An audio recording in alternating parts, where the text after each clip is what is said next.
Dios le bendiga, muchas bendiciones, siempre agradeciendo a nuestro Altísimo Dios por llegar a sus hogares, a sus vidas, que usted nos permita el poder llegar con este mensaje de esperanza, este mensaje de salvación, usando los medios de comunicación, las redes sociales, podamos llegar con esta palabra, porque la palabra de Dios, dice en Hebreos 4:12, es viva y eficaz, más cortante que una espada de dos filos.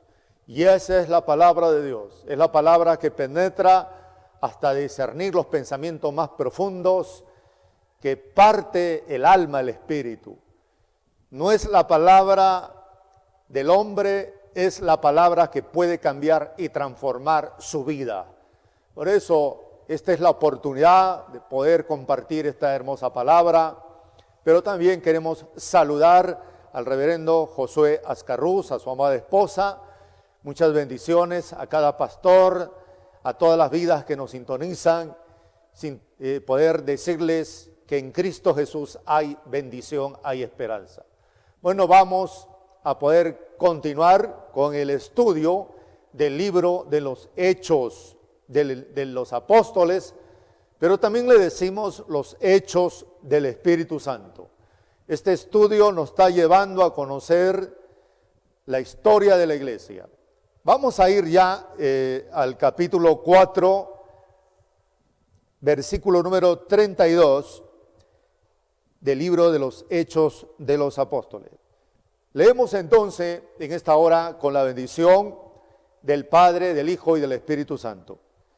Dice el verso 32, y la multitud de los que habían creído era de un corazón, de un alma, y ninguno, dice,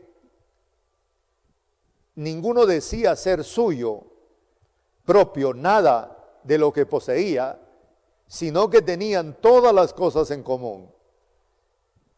Y con gran poder los apóstoles daban testimonio de la resurrección del Señor Jesús, y abundante gracia era sobre todos ellos.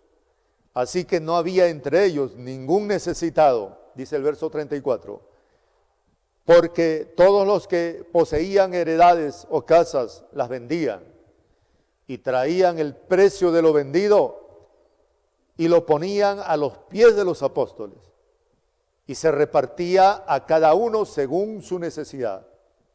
Entonces José, a quien los apóstoles pusieron por sobrenombre Bernabé, que traducido es hijo de consolación, levita, natural de Chipre, como tenía una heredad, dice, la vendió y trajo el precio y lo puso a los pies de los apóstoles. Vamos a ir al capítulo 5, verso 1.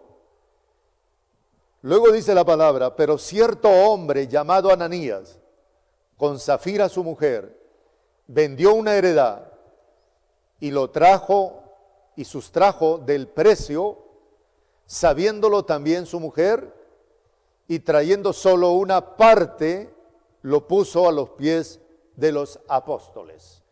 Hasta aquí la palabra de Dios. Vamos a elevar una oración. Oramos entonces.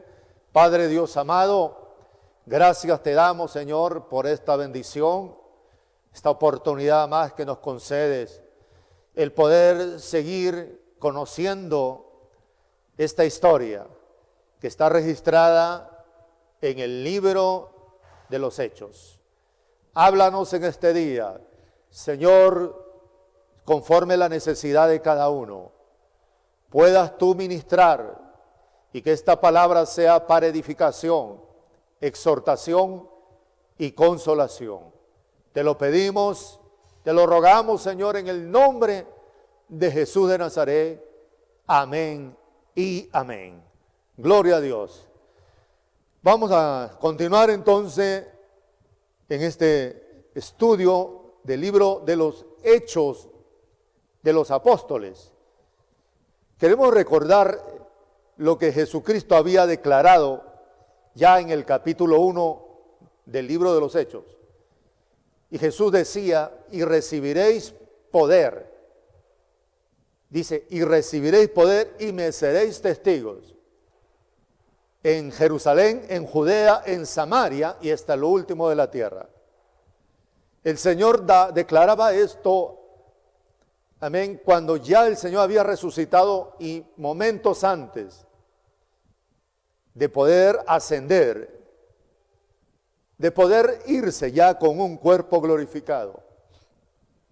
Los apóstoles, los discípulos estaban en el monte del Olivar y Jesús les recuerda estas palabras: no se vayan de Jerusalén hasta que seáis investidos de poder de lo alto, porque cuando venga el poder serán testigos.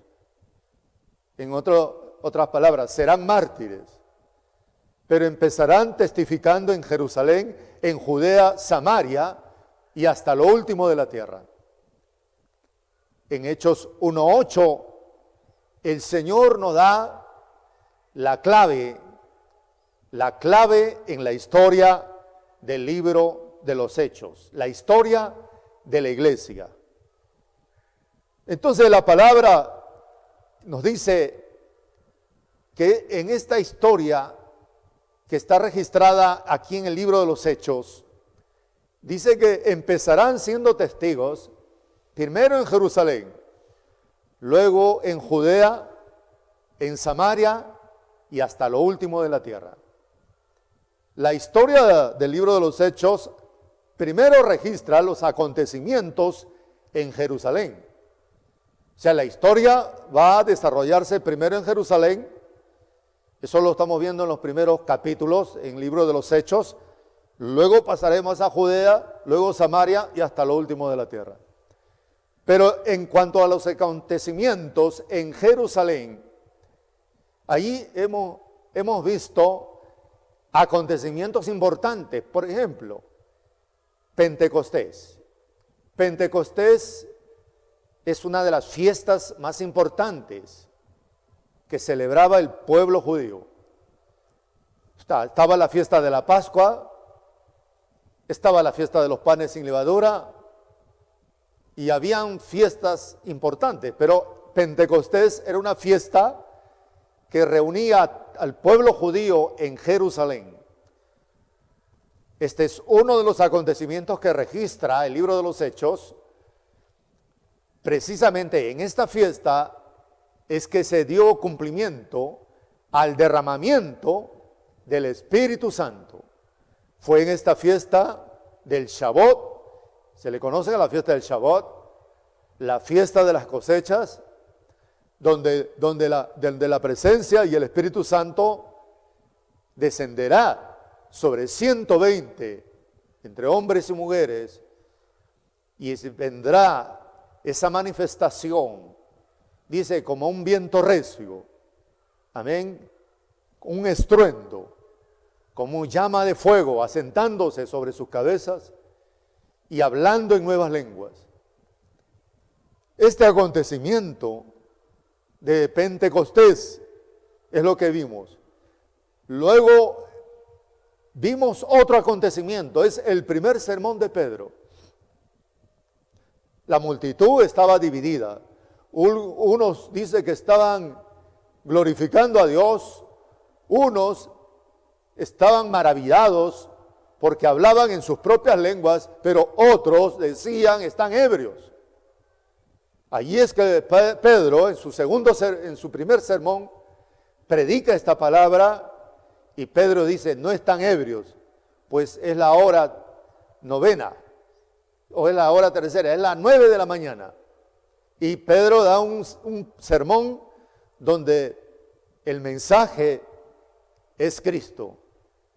Es Cristo el Mesías, que murió en manos de inicuos, pero resucitó y la muerte no pudo retenerlo. Otro de los acontecimientos que vimos fue la sanidad del paralítico en la puerta del templo. Después de que se dio el derramamiento del Espíritu Santo, ya los apóstoles y discípulos los 120 que estuvieron en el aposento alto, pues ahora llenos del Espíritu Santo, Pedro y Juan, no pudieron darle una limosna a ese paralítico. Ese hombre estaba pidiendo limosna. Pedro y Juan dijeron, no tenemos oro ni plata, pero en el nombre de Jesús levántate y anda. Inmediatamente se restableció, a aquel hombre se le afirmaron los pies y comenzó a saltar, a alabar y allí a ingresar al templo. Esto fue notorio en todo Jerusalén, de tal manera que se dio otro acontecimiento. Estamos viendo la sanidad del paralítico, pero ahora viene otro acontecimiento. Una multitud viene a la puerta del templo. Pedro y Juan están allí, el paralítico está en pie, la multitud se ha juntado, han quedado impactados por el milagro, por la sanidad de este paralítico. Ahí Pedro da su segundo sermón. El segundo sermón de Pedro. En este segundo sermón, Pedro declara estas palabras. Vamos a recordar en el capítulo 3, verso 15, dice de Hechos. Y matasteis al autor de la vida, a quien Dios ha resucitado de los muertos. Matasteis al autor de la vida. En este segundo sermón, Pedro, en el pórtico, en la entrada del templo, le da el mensaje. Jesucristo es el autor de la vida. Y luego en el capítulo 3, verso 19 dice, así que arrepentíos y convertíos, para que sean borrados vuestros pecados y para que vengan de la presencia de Dios tiempos de refrigerio. Un mensaje poderoso. Este segundo sermón que Pedro estaba declarando llevó a la conversión de 5,000 varones. Y el número de los varones era de 5,000. Los que habían entendido, habían aceptado el mensaje al Mesías. Pero ya avanzando, hay otro acontecimiento en el capítulo 4. Y es que a causa del mensaje de Pedro, este segundo mensaje, Pedro hablando de que Jesús es el Mesías, Jesús ha resucitado. Dice que el jefe de la guardia y los sacerdotes echaron mano a los apóstoles, a Pedro y Juan, y los pusieron en la cárcel. ¿Por qué? Porque estaban resentidos, dice. Capítulo 4, verso 2. Resentidos de que enseñasen al pueblo y anunciasen en Jesús la resurrección entre los muertos. Estaban resentidos. No podían soportar el nombre de Jesús. Jesús ha resucitado. Es ahí que se da otro acontecimiento en Jerusalén. Y es que después, al día siguiente, son llevados al Sanedrín judío. El Sanedrín judío era un concilio, un tribunal que iba a juzgar a Pedro y a Juan. Encontramos que el Sanedrín judío no tenía evidencias para condenarlos a ellos. Al contrario, dice que vieron el denuedo de Pedro y de Juan, sabiendo que eran hombres sin letras y del vulgo, y se quedaron maravillados. No tenían argumentos, no había forma de poder sentenciarlos, porque también había una evidencia: el paralítico está sano. Ese hombre que estaba pidiendo limosnas en la puerta por muchos años, ahora está sano. Ante esta situación, pues los tuvieron que soltar. Y allí ya vamos al capítulo 4, verso 23. Y puestos en libertad vinieron a los suyos y contaron todo lo que los principales y sacerdotes, dice, y los ancianos le habían dicho. Y les contaron. Pero algo que habíamos aprendido es que la iglesia estaba orando por ellos. Los apóstoles Pedro y Juan, cuando estaban siendo juzgados en el Sanedrín judío, la iglesia oraba. Dice el verso 24 del capítulo 4, y ellos, habiéndolo oído, alzaron unánimes la voz a Dios y dijeron: soberano Señor, tú eres el Dios que hiciste el cielo y la tierra, el mar y todo lo que en ellos hay. ¿Sabe qué? Oraron. Después de enterarse de que les prohibieron hablar en el nombre de Jesús, el Sanedrín judío, ¿sabe cuál fue la sentencia? Quedan ustedes libres, pero no pueden hablar más en el nombre de Jesús. Así que la iglesia y los hermanos en esa casa, cuando Pedro y Juan le comparten esto, elevan una oración. Una oración primero diciendo: Dios soberano, Dios que hiciste el cielo, la tierra, el mar y todo lo que hay. Y ahí hay una oración que elevan. Y en esa oración, ¿sabe? Dice en el verso número 29, del capítulo 4, ahora Señor, mira sus amenazas y concede a tus siervos que hablen con denuedo tu palabra. Concede, eso es lo que la iglesia está orando. Señor, dale poder a tus siervos que hablen con autoridad la palabra, mientras, dice el verso 30, extiendes tu mano para que se hagan sanidades y señales en el nombre de Jesús. Dos cosas que se elevan aquí, dos peticiones en esta oración.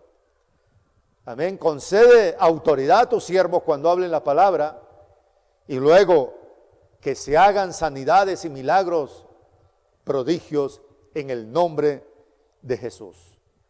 Luego de la oración dice que cuando hubieron orado, dice el verso 31, el lugar en que estaban congregados tembló y todos fueron llenos del Espíritu Santo. Fueron renovados completamente. Ahora vamos a continuar el estudio en el versículo 32. Mire lo que dice el verso 32 del capítulo 4. Y la multitud de los que habían creído era de un corazón y de un alma, y ninguno decía ser suyo propio nada de lo que poseía, sino que tenían en común todas las cosas. Después del derramamiento, después de esa visitación del Espíritu Santo, vemos que la multitud dice que era de los que habían creído, era de un corazón, era de un alma. Ninguno decía ser propio lo que poseía y tenían en común todas las cosas. Estamos viendo la iglesia después de haber recibido el Espíritu Santo, los apóstoles y creyentes, ¿no? Lo que algo notamos es que eran de un solo corazón, de una sola alma, que tenían todas las cosas en común. Y eso nos lleva a recordar cuando en Pentecostés también viene el derramamiento del Espíritu Santo, y allí dice el verso 44, dice, y todos los que habían creído, capítulo 2, verso 44, y todos los que habían creído estaban juntos y tenían en común, dice, todas las cosas. ¿Qué más dice el verso 45? Y vendían sus propiedades y sus bienes y los repartían a todos según la necesidad de cada uno, perseverando unánimes cada día en el templo, partiendo el pan en las casas, comían juntos con alegría y sencillez de corazón. Aquí notamos algo que la Biblia nos muestra, el libro de los Hechos, que eran de un solo corazón, de una sola alma, tenían todas las cosas en común, que vendían sus propiedades y sus bienes, como dice el verso 45, ¿ya? Dice, vendían sus propiedades y sus bienes y los repartían a todos según su necesidad. El capítulo 4, verso 45, ¿no? Ahí, si seguimos leyendo, nos dice, ¿no? El capítulo 2 es eso. Capítulo 2, verso 45. Pero vamos a pasar ya al capítulo 4, verso 33. El capítulo 4, verso 33 dice, y con gran poder, los apóstoles daban testimonio de la resurrección del Señor Jesús y abundante gracia era sobre ellos. Con gran poder. Mire, daban testimonio del Señor Jesús. Aquí algo que nos muestra el libro de los Hechos, que a la llegada del Espíritu Santo, cuando el Espíritu Santo desciende, el Señor obra ese cambio. Hay una autoridad para predicar la palabra. Dice, con gran poder, los apóstoles daban testimonio, pero con gran poder los apóstoles también oraban por los enfermos. Algo que también trajo el Espíritu Santo en Pentecostés fue esa compasión por los que menos tenían. Pentecostés también trajo esa unidad. Estaban juntos, unánimes, tenían todas las cosas en común.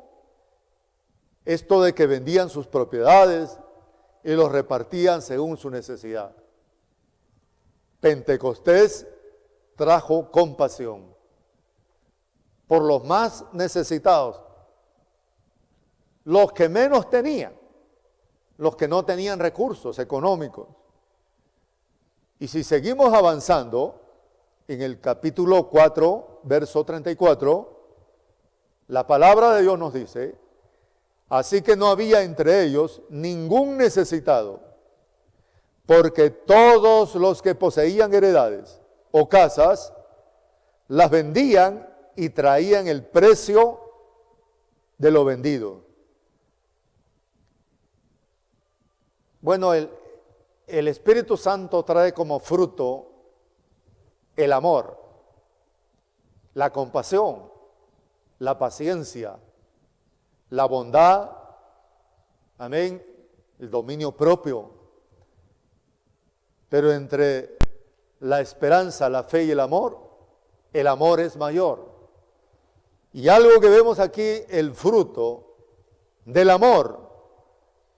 Hubo un derramamiento del Espíritu Santo, pero también notamos que aquí hubo un derramamiento del amor de Dios. Porque no se podría hacer esto si no habría un derramamiento del amor de Dios. Esa compasión por el más necesitado, de tal manera que no había entre ellos ningún necesitado, porque el que más tenía económicamente, podía auxiliar al que no tenía. Porque en la iglesia siempre hubo diferentes clases. Hay de los que tenían mucho, los que tenían muy poco y casi los que no tenían nada. Hoy día se quiere hablar de una iglesia de la prosperidad, donde no hay necesidad, donde no hay pobres, no hay quien pase hambre. Pero en todo tiempo, y si vamos a la Biblia, y estos versículos nos demuestran, amén, que el que más tenía podía dar al que menos tenía. La iglesia es el cuerpo de Cristo, ¿no? Somos integrantes del cuerpo de Cristo. Y si una parte del cuerpo se duele, todos también se duelen. Si una parte del cuerpo recibe honra, dice, todos recibimos honra, nos gozamos. Gloria a Dios. Hubo un derramamiento del amor entonces. Un derramamiento del Espíritu Santo trajo ese fruto, porque hoy día se habla del derramamiento del Espíritu Santo. La señal es hablar en lenguas, la señal es predicar, pero también la señal es el fruto, ese fruto que debe manifestarse. Había un fondo para apoyar. ¿Cómo no habría un fondo si los que más tenían podían apoyar a los que menos tenían? Había sensibilidad, había misericordia. Hoy día se ha perdido la sensibilidad, esa sensibilidad que no debe perderse. Pero no podemos perder la sensibilidad. Amén. El orar, el que puede orar por su hermano, orar unos por otros, pero si no tiene y usted tiene, pues tiene que apoyarle. ¿Quién es su prójimo? Decía alguien. ¿Y quién es mi prójimo? Decía un judío. Pues para el judío, su prójimo era otro judío y nadie más. Pero prójimo no es solamente el judío de su misma nación. Y el Señor tuvo que hablar una parábola y hablar de que un hombre que iba por un camino, lo asaltaron, lo dejaron herido, casi muerto. Este hombre estaba ya agonizando, pero luego le vendaron las heridas. Amén. Y ahí su prójimo, diciendo quién es su prójimo, y era un samaritano que no era del pueblo judío. ¿Se da cuenta? ¿Cuánto más es la iglesia, no? Pero algo que notamos acá es esa unidad, no una unidad aparente, sino una unidad realmente que salía de ese derramamiento del Espíritu Santo. El capítulo 4, verso 35, vamos a avanzar. Dice, y lo ponían a los pies de los apóstoles, dice, ¿no? Vendían, dice, sus casas, sus propiedades, los ponían a los pies de los apóstoles y se repartía a cada uno según su necesidad. Los apóstoles, como hombres de Dios, con credibilidad, gloria al nombre del Señor, credibilidad, amén. Pues las propiedades, si se vendían, dice, se repartían. Y esto realmente hacía que no habría ningún necesitado, que todos tuvieran pan. Gloria a Dios. Bueno, la Biblia lo dice, ¿no? Repartían a cada uno según su necesidad, con sabiduría, como esto ya se estaba dando. Amén, más adelante, ya en el libro de los Hechos, en el capítulo 6, vemos que en la atención de las viudas y de los pobres, ¿no? Se tenía que nombrar a servidores, diáconos, para que pudieran ayudar a distribuir los alimentos entre las viudas y los pobres. Porque los apóstoles decían, no es justo que nosotros dejemos la palabra de Dios y la oración para servir las mesas. Así que siempre hubo ese cuidado. En esto que estamos compartiendo, dice el verso 36 del capítulo 4. Entonces José, a quien los apóstoles pusieron por nombre Bernabé, y Bernabé, ¿sabe? Era conocido como hijo de consolación. Hijo de consolación. Bernabé, el hijo de consolación, porque Bernabé tenía ese talento, o podemos decir, ese don de acercarse, de consolar, de animar al caído, al que necesita restauración, ¿no? Y Bernabé, ¿sabe? Se le conoce como hijo de consolación, levita natural de Chipre, hijo de consolación. Mire, ¿cuántos hijos de consolación necesitamos en las iglesias? ¿no? En nuestras iglesias, para que realmente los que lleguen a la iglesia puedan encontrar que hay amor, hay consolación, que no hay división, no hay desprecio, que no hay, amén, gloria a Dios, diferencias, ¿no? Sino que realmente está el amor de Dios. Y ahí estaba un hijo de consolación, que era Bernabé. Y Bernabé dice la palabra en el verso 37, como tenía una heredad, dice, Bernabé vendió esa heredad y lo trajo y dice el precio y lo puso a los pies de los apóstoles. Hasta ahí vemos el capítulo 4, vemos cómo la iglesia, los creyentes en la iglesia del primer siglo, tenían todas las cosas en común, como, amén, dice que repartían sus bienes entre ellos y no había necesitados. Y Bernabé también hizo lo mismo, ¿no?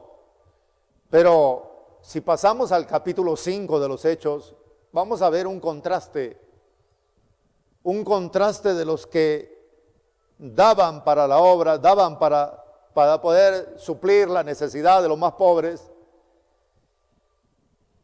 Y ahora lo que la Biblia nos muestra es la motivación del corazón, ¿no? Muchos tenían propiedades, las vendían. Bernabé también dice que hizo lo mismo. Pero cuando el capítulo 5 nos habla, y allí figura el caso de Ananías y Zafira, el capítulo 5, verso 1 dice, pero cierto hombre llamado Ananías, dice, con Zafira su mujer vendió una heredad.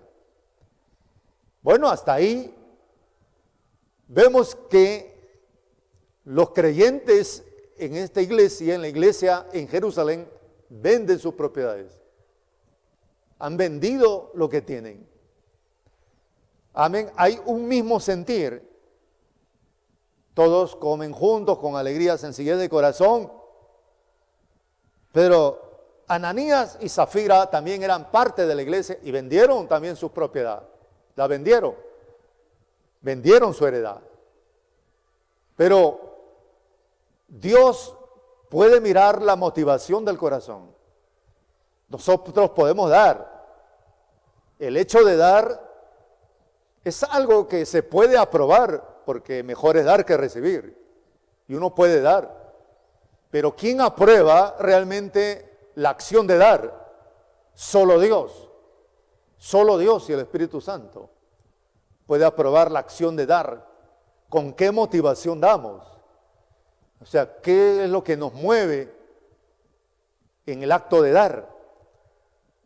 Los creyentes estaban dando en Jerusalén, estaban desprendiéndose de lo que tenían, pero cuando Ananías y Zafira venden su heredad, la Biblia dice que sustrajeron, dice el verso número 2, Hechos 5, verso 2, y sustrajeron del precio, sabiéndolo también su mujer, y trayendo solo una parte, lo pusieron a los pies de los apóstoles. Sustrajeron del precio, ¿no? Cuando damos, ¿cuál debe ser la actitud cuando damos? Debe ser, amado hermano, con la actitud de la gratitud. Cuando uno está agradecido, uno tiene el ánimo de hacer, el ánimo de actuar, y cuanto más si uno está agradecido, puede dar. El dar con gratitud es lo que cuenta. El dar con gratitud. ¿Cuál es el móvil que hay en nuestro corazón cuando damos?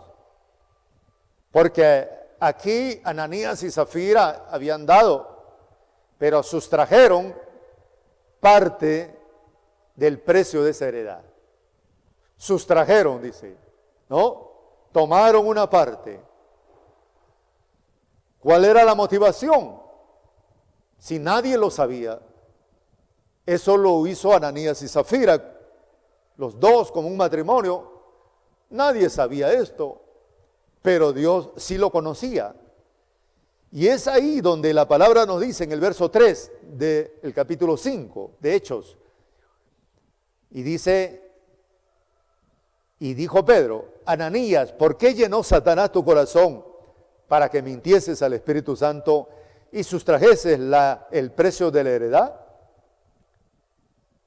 Sin duda, Ananías, dice, permitió que Satanás llenara su corazón.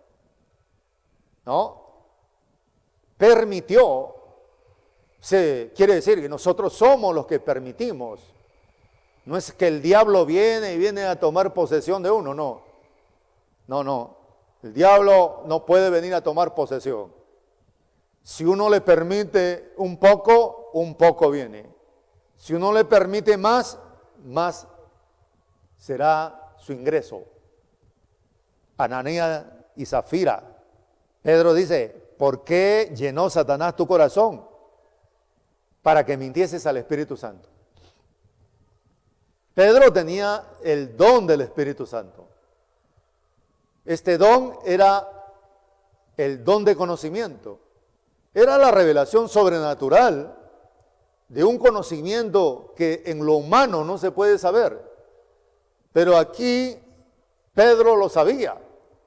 Por el don de conocimiento, Pedro pudo descubrir, era un conocimiento sobrenatural, porque Ananías y Zafira lo habían hecho en otro lugar, en su casa, se habían puesto de acuerdo, pero Pedro le dice, ¿por qué llenó Satanás tu corazón para que mintieses al Espíritu Santo? Amén. Dice la palabra, es el don de conocimiento, ¿no? Son los dones del Espíritu Santo, son los que deben circular en la iglesia. Cuando uno está lleno del Espíritu Santo, los dones pueden circular.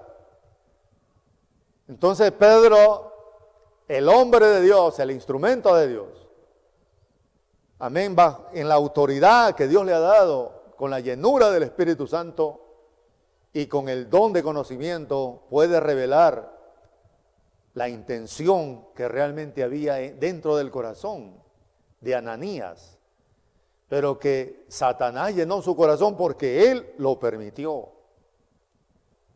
Dice un dicho, no podemos evitar que las aves vuelen allá encima, por arriba, pero sí podemos evitar que las aves vengan y pongan un nido en nuestra cabeza.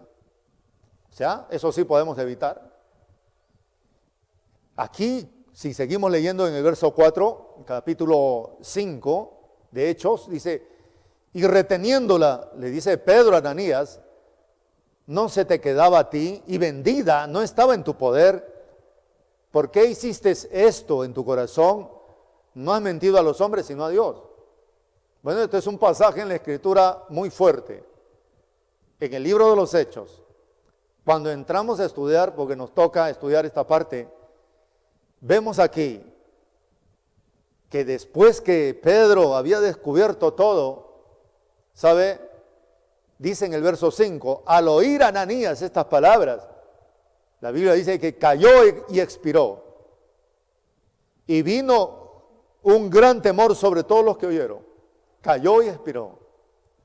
Bueno, Dios juzga, y Dios juzga no con la misma vara.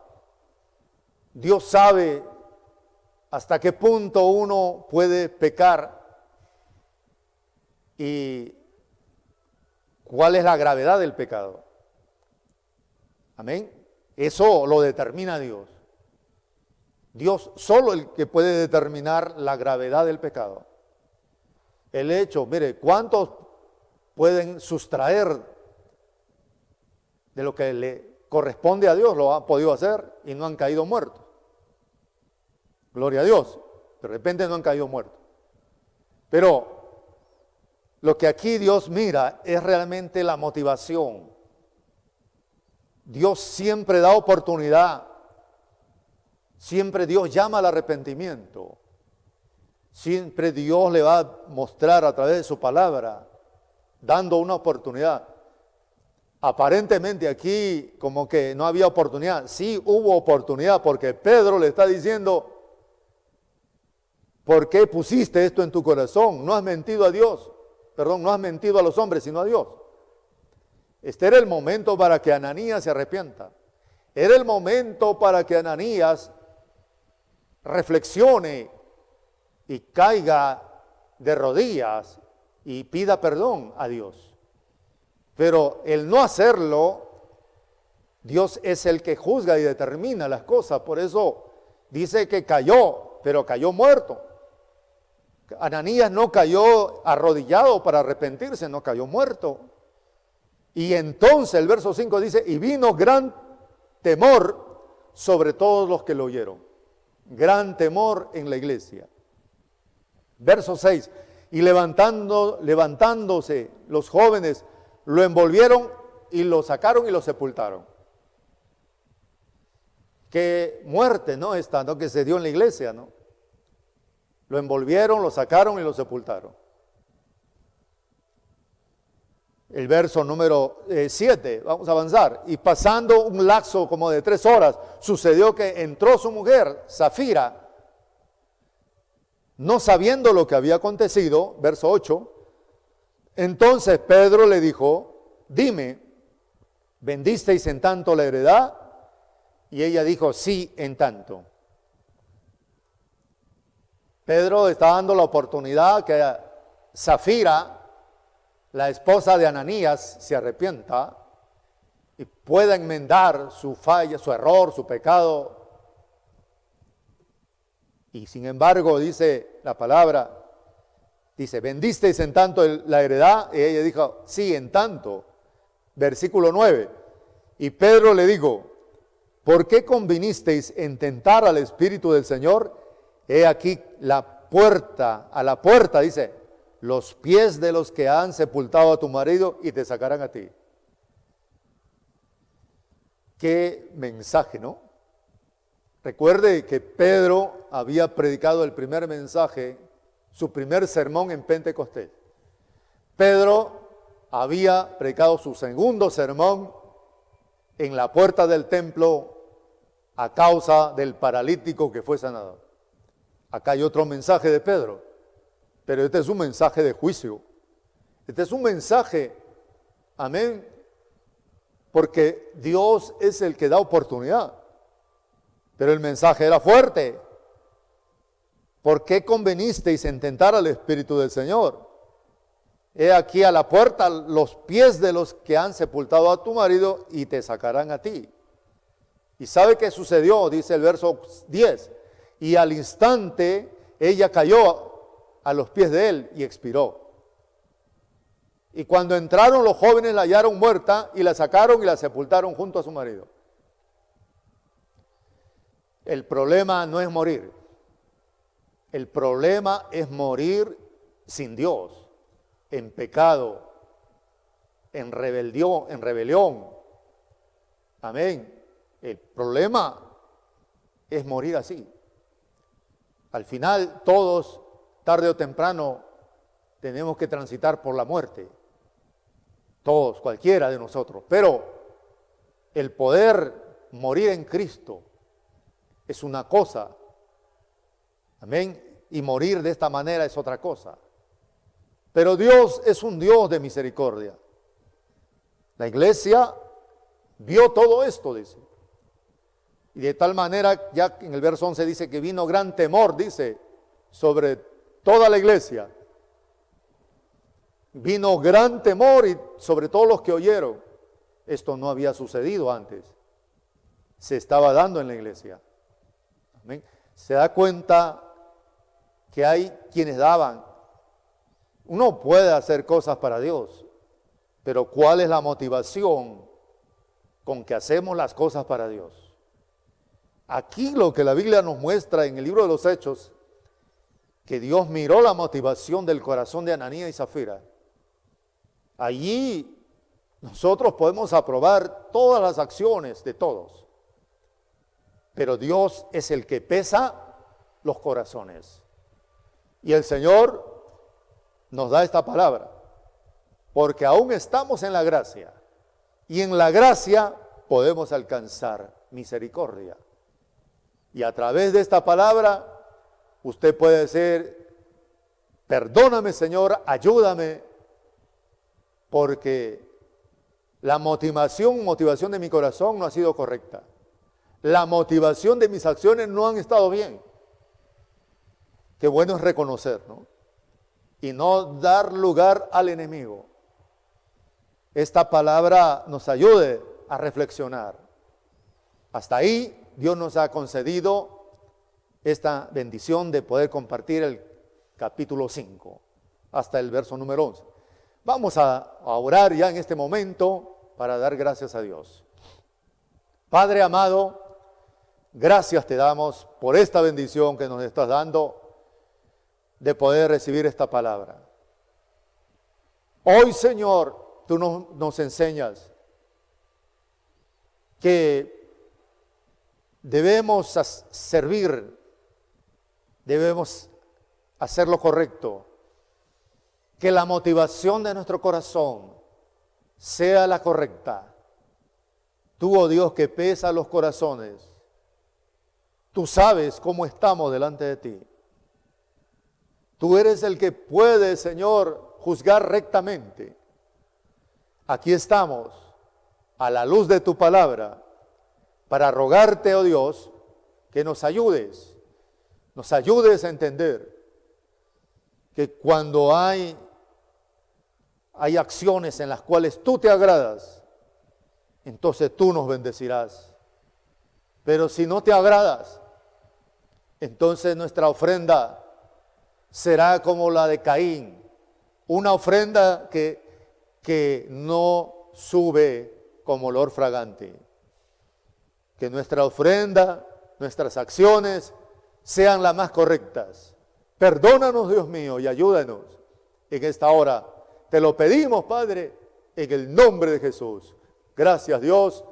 Gracias, mi Dios. Amén y amén. Gracias, Señor. Dios le bendiga mucho. Esta ha sido la enseñanza del libro de los Hechos. Siga usted escudriñando la palabra, que será bendición para su vida. Vamos a dejar esta parte también en las peticiones, en la oración, y Dios está dispuesto también a responder a cada necesidad.